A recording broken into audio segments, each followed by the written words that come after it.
disiarkan langsung dari channel Rumah Belajar Streaming. Inilah program belajar online bersama Guru Tanggap Corona Indonesia. Selamat menyaksikan. Selamat pagi, Assalamualaikum warahmatullahi wabarakatuh. Waalaikumsalam warahmatullahi wabarakatuh. Salam sejahtera bagi kita semua mahasiswa UT program studi perpustakaan yang berbahagia. Puji syukur kita haturkan kehadirat Allah Subhanahu wa Ta'ala, karena pada hari ini kita bisa mengikuti kembali sesi-sesi tutorial di topik atau di pertemuan ke-7. Sebelumnya saya akan mengabsen dulu. Oke, sudah login. Ya baik Bapak Ibu. Topik hari ini kita akan membahas tentang membuat media promosi perpustakaan yang kreatif dan menarik ya. Tadi Bapak Ibu sudah mencoba ya, walaupun belum diberikan materinya, teorinya, Bapak Ibu sudah mencoba. Ini sesuatu yang luar biasa. Hari ini kita akan coba lebih kupas, lebih mendalam, sehingga nanti Bapak Ibu yang ingin disempurnakan tugasnya silakan, atau yang belum juga bisa melihat teknik-teknik yang akan saya paparkan pada pagi hari ini. Bapak Ibu, di dalam memproduksi sebuah video ya, entah itu video terkait dengan promosi perpustakaan ya, video pembelajaran ya, video dokumentasi, video apapun, perlu ada 3 tahapan utama ya. Ada yang disebut dengan praproduksi, ada produksi, dan pasca produksi. Nah, 3 tahapan kegiatan ini yang akan kita coba gali satu persatu. Namun sebelumnya Bapak Ibu juga perlu mengenal peralatan ya. Peralatan ini adalah gambar ilustrasi peralatan membuat video kala itu, yang peralatannya begitu besar, yang sekarang Bapak Ibu peralatannya praktis di dalam genggaman Bapak Ibu semua. Tidak perlu peralatan-peralatan yang canggih seperti ini, yang notabene juga harganya luar biasa ya Bapak Ibu ya. Sekarang semua ada di dalam genggaman Bapak Ibu, menggunakan kamera handphone yang kita gunakan setiap hari. Juga peralatannya lebih praktis. Ada yang bisa untuk menyelam di dalam air ya Bapak Ibu, yang hobi diving, hobi nyelam, menggunakan kamera-kamera seperti ini ya, GoPro seperti ini bisa dilakukan ya.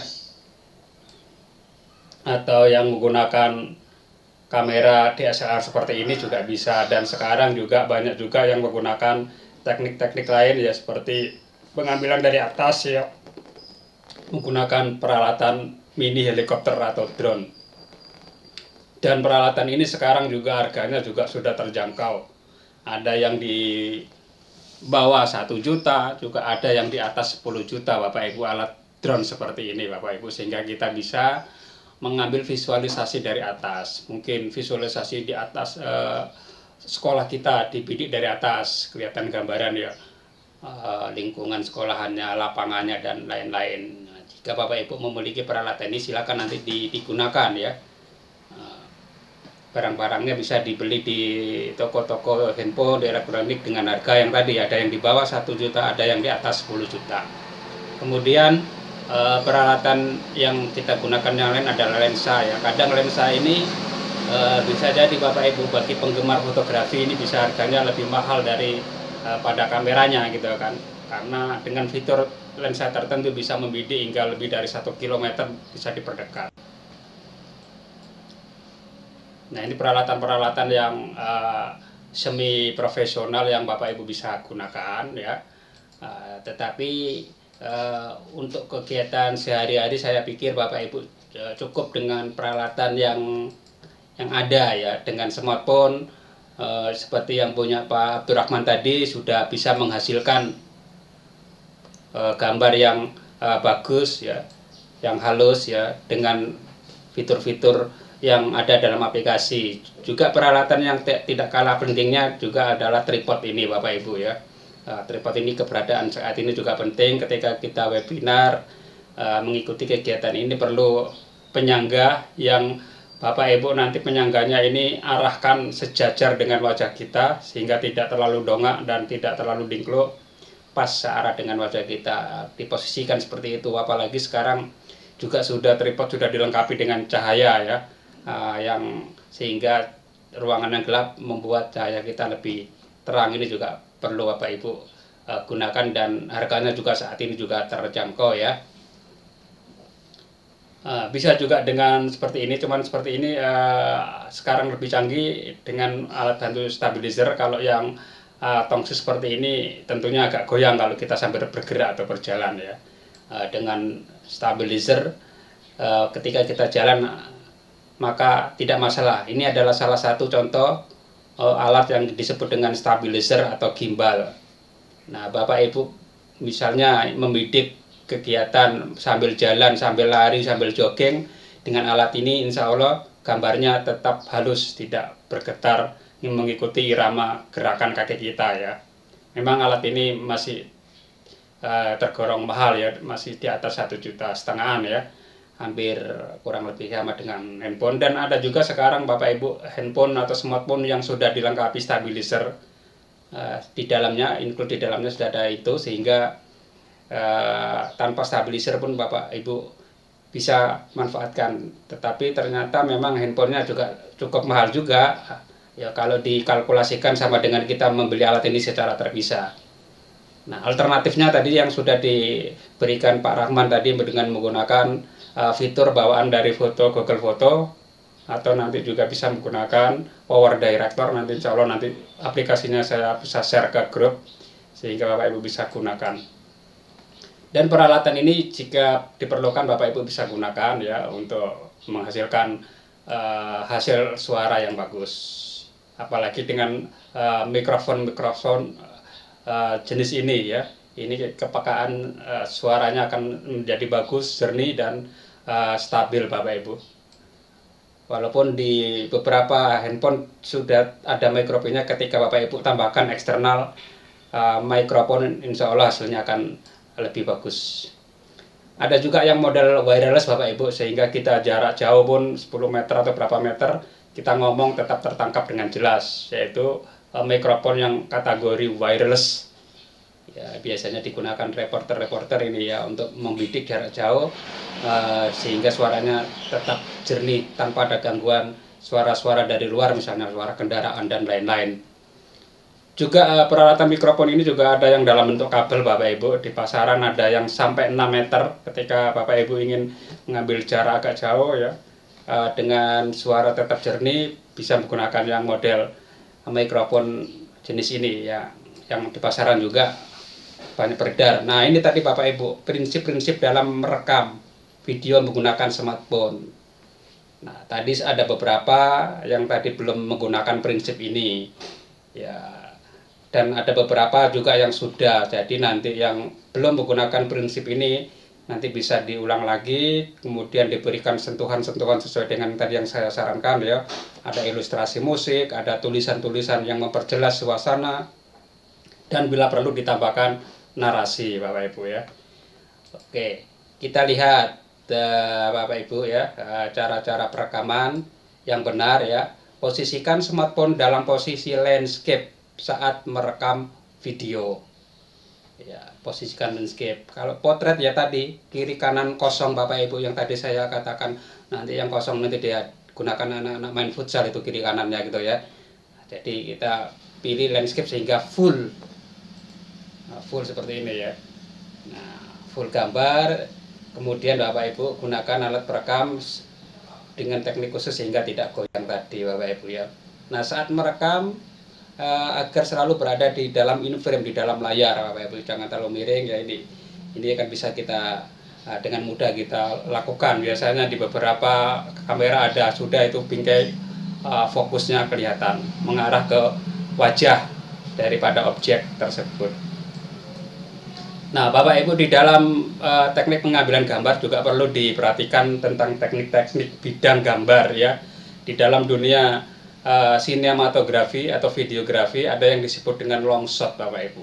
long shot ini bidikan dari jarak jauh sehingga objek terlihat secara keseluruhan mulai dari kaki hingga atas di long shot serta background di belakangnya. Nah, kemudian Bapak Ibu, ada yang disebut dengan medium shot. Jadi komposisinya seperti ini. Bagian pinggang ya, bagian pinggul atau pusar ke atas ini disebut dengan medium shot. Ini untuk keperluan tertentu, misalnya kita melaporkan kejadian atau ya melaporkan suasana di perpustakaan.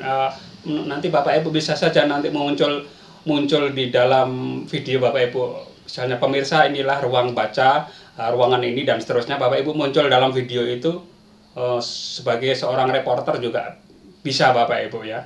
Tadi kan saya lihat kan sementara kan visualisasinya ruangan-ruangan ya. Ini ruang ini. Nah, kalau Bapak Ibu ingin juga tampil di situ menjelaskan ruangan, Bapak Ibu seolah-olah sebagai reporter atau presenter juga bisa didesain seperti itu. Ini close up, jadi menggambarkan ekspresi wajah seseorang dengan bidikannya lebih dekat. Nah, ini Bapak Ibu aneka istilah yang biasa digunakan sinematografi ya. Ada yang disebut dengan extreme long shot, ini jauh sekali, jadi pandangannya jauh. Kemudian ada very long shot, kemudian ada long shot, ya kelihatan kaki sampai atas kepalanya itu kelihatan ya. Kemudian ada medium long shot, kakinya terpotong sedikit. Ya, medium long shot ini kadang disebut dengan knee shot ya, sampai di lutut gitu ya. Kemudian ada mid shot, kemudian ada medium shot, ada close up, ada big close up dan extreme close up. Nah, extreme close up ini membidik bagian tertentu dari tubuh kita, mungkin telinga kita atau ini mata kita, mungkin menunjukkan matanya yang berbinar-binar dengan bulu mata badainya gitu kan, di extreme close up. Nah, seperti ini Bapak Ibu ya. Jadi Bapak Ibu bisa nanti kombinasikan pada saat mengambil. Mungkin Bapak Ibu mengambil di perpustakaan ada buku-buku yang menarik perhatian, bisa Bapak Ibu dekatkan di salah satu judul buku tersebut. Misalnya di situ ada anak yang sedang membaca juga, boleh nanti didekatkan di bagian buku yang sedang anak baca gitu. Jadi Bapak Ibu perlu kombinasikan dalam teknik pengambilan gambar ya. Jangan long shot terus, juga jangan ekstrim long shot terus ya, dan juga jangan medium terus. Mungkin dikombinasikan agar lebih menarik. Ya, kadang-kadang perlu di medium long shot, ini perlu yang big close up dan lain-lain sehingga visualisasinya bervariasi. Nah, juga Bapak Ibu ketika kita membidik orang juga ada beberapa istilah yang biasa digunakan dalam dunia videografi atau sinematografi, ada disebut dengan two shot, dua orang kena semua gitu ya. Kemudian three shot, ketiga-tiganya kena. Kemudian ada group shot seperti ini ya, semua peran tampil di situ ya. Kemudian Bapak Ibu yang perlu diperhatikan dalam teknik pengambilan gambar ya, juga ada beberapa aturan yang kita perlu sepakati Bapak Ibu ya. Ada yang disebut dengan high angle. High angle itu kita menempatkan posisi di atas objek Bapak Ibu. High angle kita bisa lakukan Bapak Ibu, misalnya memanjat benda-benda tertentu sehingga posisinya lebih tinggi, atau dengan menggunakan alat tertentu ya, atau dengan menggunakan drone kita bidik dari atas ya. Ini biasanya Bapak Ibu untuk memberikan kesan khusus. Kalau kita membidik objek dari atas, maka kesan yang ditimbulkan ketika itu objek orang ya, manusia itu orang tersebut merasa terancam, merasa dikerdilkan dengan posisi high angle. Nah, kalau yang ini posisi netral, jadi kamera ini sejajar dengan wajah manusia ya, wajah orangnya, wajah objeknya. Kemudian low angle, nah ini kebalikan dengan high angle. Nah, ketika kita menempatkan posisi kamera di bawah, maka ini menimbulkan kesan orang yang kita bidik ini lebih dominan Bapak Ibu, memiliki kekuatan, memiliki kekuasaan, super power. Kesan yang ditimbulkan dengan teknik sudut pandang seperti ini Bapak Ibu. Ya, kalau kita untuk membuat video pembelajaran biasanya yang standar seperti ini, yang netral. Nah, untuk tujuan-tujuan tertentu Bapak Ibu bisa kombinasikan juga dari sudut pandang kamera atau angle ya, istilahnya itu angle atau sudut pandang kamera, mau dari atas atau tengah atau bawah atau low tadi, seperti itu Bapak Ibu. Kemudian Bapak Ibu di dalam pengambilan gambar juga Bapak Ibu perlu perhatikan adalah gerakan kamera ya. Bapak Ibu misalnya ingin menyisir rak buku, dari kiri ke kanan, Bapak Ibu bisa gunakan teknik ini. Ya, rak buku misalnya buku bagian baris paling kiri dan paling kanan ya. Bapak Ibu bisa gerakkan kamera itu dengan menoleh ke kiri atau ke kanan yang biasanya disebut dengan pan ya. Pan right, pan right dan atau pan left. Jadi gerakan ke kiri atau ke kanan, tetapi pada sumbu yang sama Bapak Ibu. Jadi handphone kita pada titik sumbu yang sama, cuman ditolehkan ke kiri ke kanan. Nah, biasanya kita gunakan untuk menyisir objek-objek yang sifatnya lebar yang kita tidak bisa jangkau secara keseluruhan. Jadi diambil dari kiri dulu baru ke kanan atau sebaliknya. Nah, demikian juga Bapak Ibu, ketika Bapak Ibu ingin membidik objek-objek tertentu, katakanlah tadi rak buku yang ditaruh di lemarinya tinggi ya, tidak tertangkap kamera secara keseluruhan, Bapak Ibu bisa gunakan teknik ini, tile up, tile down ya. Mulai dari susunan buku yang ada di lemari bagian bawah, Bapak Ibu pelan-pelan naikkan terus ke atas sampai menjangkau terlihat susunan buku yang berada di rak atas. Atau Bapak Ibu lakukan sebaliknya, mulai dari rak atas dulu, bidik ke bawah sampai ke buku yang bagian paling bawah, itu tile down. Jadi istilahnya tile up dan tile down di dalam dunia sinematografi atau videografi Bapak Ibu ya. Dengan sumbu yang sama Bapak Ibu. Jadi handphone kita letakkan di tripod. Di tripod itu kan kita bisa gerakkan ke kanan ke bawah ya. Jadi tetap pada sumbu tripod, jangan bergerak. Pergerakannya hanya noleh, dingkluk dan dangak seperti itu ya. Kalau tadi kan noleh kiri, noleh kanan itu pen light, pen right. Kalau ini tail up, tail down itu antara dangak dan dingkluk tadi, menunduk dan menengadah ke atas. Di sumbu yang sama. Nah, berbeda dengan ini Bapak Ibu ya. Ini tekniknya teknik trick in, trick down. Trick in, trick down ini Bapak Ibu akan menghasilkan objek gambar yang jauh dan dekat. Bapak Ibu sebetulnya bisa menggunakan zoom in, zoom out. Ya, kalau zoom in, zoom out itu Bapak Ibu lakukan dengan handphone, ini hasilnya tidak bagus Bapak Ibu. Handphone memiliki kapasitas yang minimal ya. Ketika di zoom out untuk menghasilkan jarak dekat, maka hasilnya jadi pecah-pecah Bapak Ibu ya. Kecuali Bapak Ibu menggunakan lensa khusus. Nah, untuk menghindari itu Bapak Ibu, sebaiknya Bapak Ibu lakukan ini ya, gerakan track in, track out. Gerakan ini Bapak Ibu maju ke depan, track in, mendekati objek. Atau Bapak Ibu mundur ke belakang, menjauhi objek. Nah, lakukan itu dengan alat khusus ya. Kalau di dalam home production yang besar biasanya ada relnya ya. Nah, tadi bisa menggunakan stabilizer. Atau kita jalan pelan-pelan, yang penting nanti distabilkan di aplikasinya juga bisa. Bapak Ibu mundur atau maju untuk memperoleh objek yang lebih dekat atau lebih jauh. Jangan gunakan yang zoom in, zoom out, gambarnya akan jadi pecah Bapak Ibu. Nah, ini juga Bapak Ibu bisa lakukan. Ini agak berbeda dengan pen live dan pen right Bapak Ibu ya. Tadi kalau yang pen left atau kiri dan pen right kanan itu kamera kita itu pada sumbu yang sama tapi noleh ke kiri dan noleh ke kanan. Tapi yang ini tidak Bapak Ibu.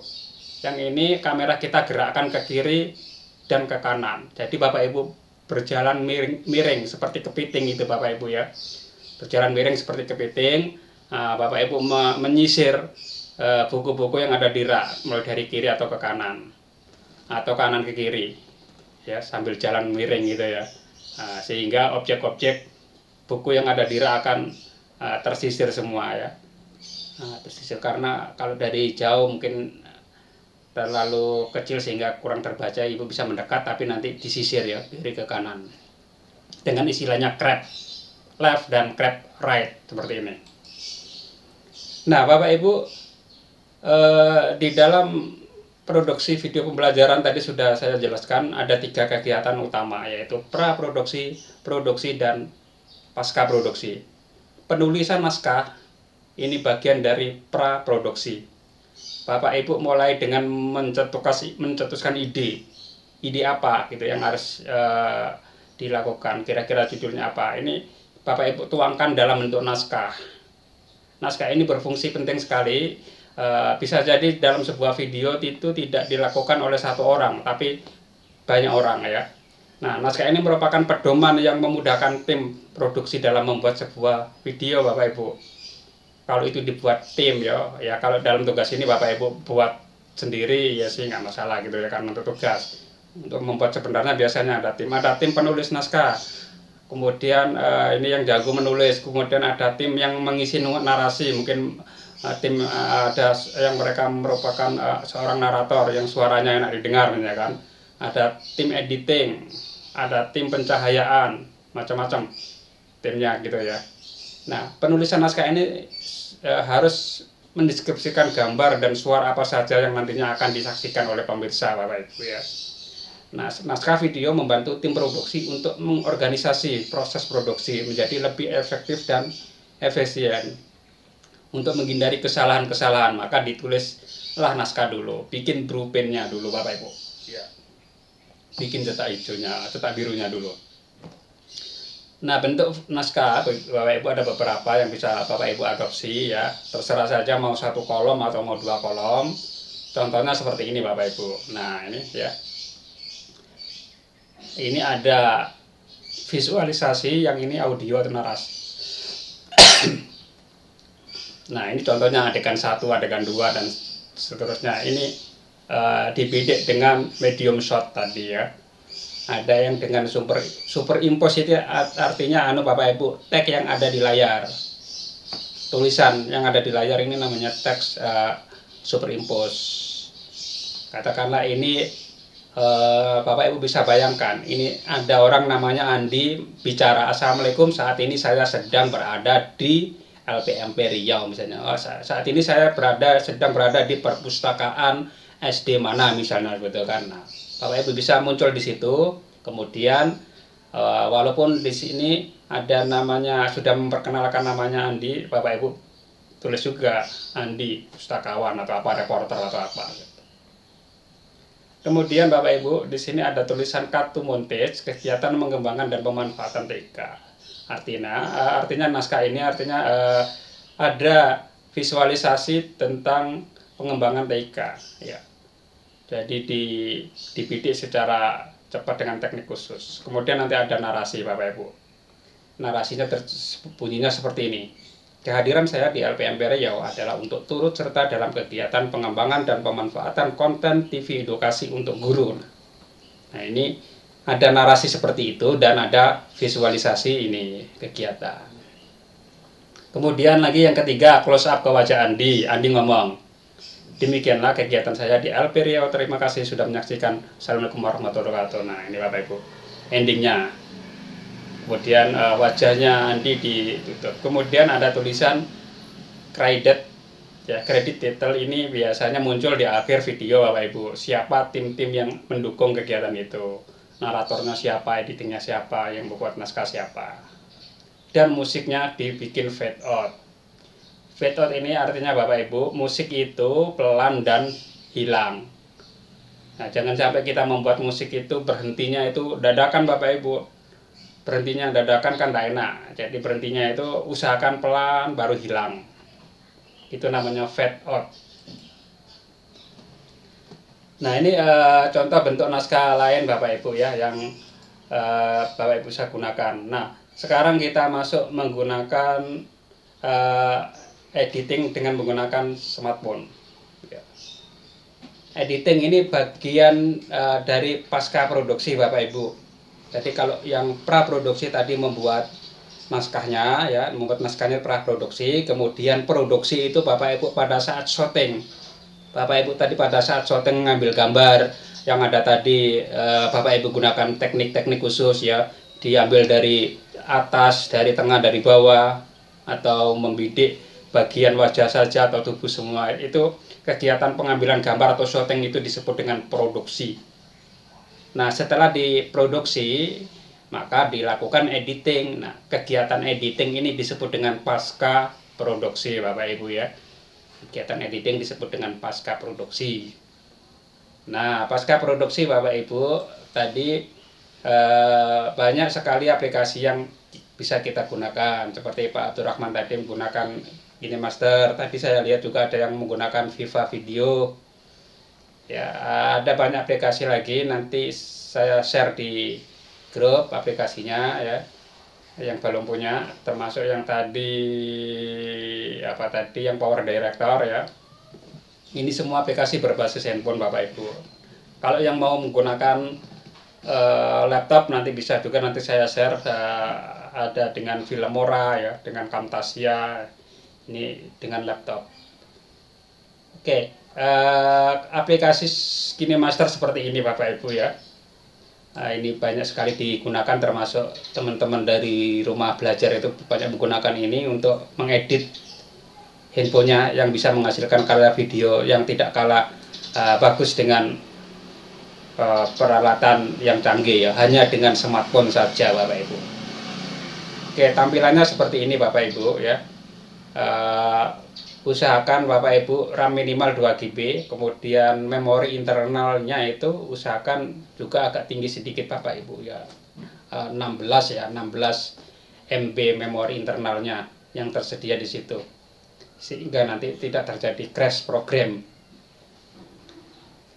Kemudian Bapak Ibu, langkah selanjutnya Bapak Ibu akan dihadapkan pada tampilan aplikasi seperti ini. Nanti video format yang dihasilkan Bapak Ibu MP4. Jadi video MP4 Bapak Ibu sebetulnya bisa kirim ke WA kalau durasinya nggak terlalu lama dan filenya kecil. Tapi langkah baiknya Bapak Ibu kirim dulu ke YouTube.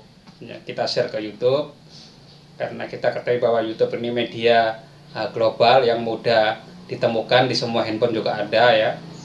Kita nggak perlu install apapun. Sehingga kita bisa mengaksesnya dengan mudah. Kemudian ada aplikasi-aplikasi output yang bisa dihasilkan dari KineMaster ini ya, selain dalam bentuk MP4. Nah, Bapak Ibu bisa unduh sendiri di Play Store, juga nanti bisa unduh dari yang saya share di WA.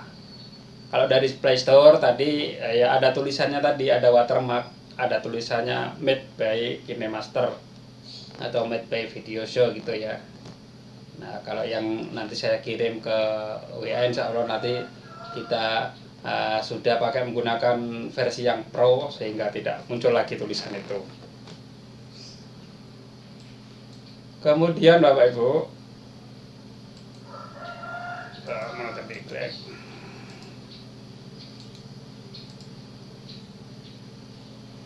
oke, ini langkah-langkah ketika Bapak Ibu mendownload melalui Play Store. Oke, Bapak Ibu nanti akan mengetik logo ya, kemudian install ya. Nah, ketika Bapak Ibu nanti misalnya mengambil dari yang saya kasih, itu perlu ada langkah tambahan biasanya ya. Nanti ada sumber tidak diketahui, izinkan. Bapak Ibu tekan setting sumber tidak diketahui, izinkan, sehingga nanti aplikasi yang saya share di WA itu bisa terinstall. Ini untuk pertama kali install ya, karena bukan berasal dari Play Store, tapi berasal dari sumber lain yang oleh sistem tidak diketahui, yang kita diminta untuk konfirmasi diizinkan atau tidak ada menginstal sesuatu dari sumber yang tidak diketahui oleh sistem, seperti itu. Kemudian secara otomatis nanti setelah terbuka ya, setelah terinstall langsung kita dihadapkan pada menu buka. Oke, kita tekan buka. Nah, ini Bapak Ibu muncul menu downloadnya ya. Setelah download, diinstal, Dan setelah diinstal akan muncul tampilan ini seperti ini Bapak Ibu. Kita dihadapkan pada 3 pilihan, ya, get started atau skip atau new project. Ya, ini Bapak Ibu nanti ditawarkan 3 pilihan, apakah mau melihat tutorialnya atau langsung ke project dan lain-lain gitu ya. Bapak Ibu tinggal pilih saja nanti ya yang new project. Nah Bapak Ibu, tampilan dasarnya seperti ini Bapak Ibu ya. Yang hitam ini adalah area preview. Elemen-elemen gambar nanti ada di sini Bapak Ibu, di area yang hitam. Kemudian di bawah ini adalah timeline ya. Timeline ini menandakan durasinya di sebuah tayangan dan kapan dia muncul. Nah, Bapak Ibu nanti bisa susun elemen-elemennya di sini. Misalnya nanti ada elemen suara, ada elemen video, ada elemen tulisan ya. Minimal 3 elemen itu ada Bapak Ibu ya. Ada suara, apakah itu suara muncul dari musik atau suara narasi kita, kemudian videonya apa dan tulisannya apa. Bapak Ibu bisa gunakan di situ ya. Oke, kemudian di sebelah kanan ini adalah alat-alat atau fitur-fitur yang kita gunakan untuk menempel, memasukkan sesuatu. Paling atas adalah media browser Bapak Ibu. Media browser ini Bapak Ibu bisa menyisipkan video yang sudah direkam. Bapak Ibu bisa menyisipkan atau menempelkan gambar background ini di media browser. Nah, Bapak Ibu bisa menambahkan elemen yang lain. Oke, kemudian alat yang kedua di sini toolnya adalah audio. Nah, Bapak Ibu ini digunakan untuk mengambil audio yang sudah kita adakan ya. Ya, bisa kita adakan, misalnya Bapak Ibu bisa mengambil dari template-nya KineMaster atau Bapak Ibu mengambil musik dari luar ya. Untuk mengambil audio ini Bapak Ibu, ini yang harus diperhatikan juga, pastikan Bapak Ibu audionya itu yang tidak ada hak ciptanya Bapak Ibu. Bapak Ibu nanti cari audio yang no copyright, searching aja audio no copyright itu ya, yang tidak ada hak ciptanya. Ketika Bapak Ibu mengambil audio yang ada hak ciptanya, ini bisa oleh YouTube dihapus Bapak Ibu audionya.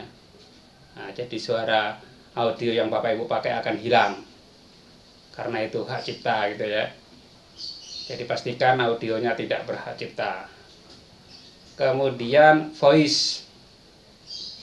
Voice ini Bapak Ibu merekam suara tadi ya. Tadi beberapa video sudah ada narasinya gitu ya.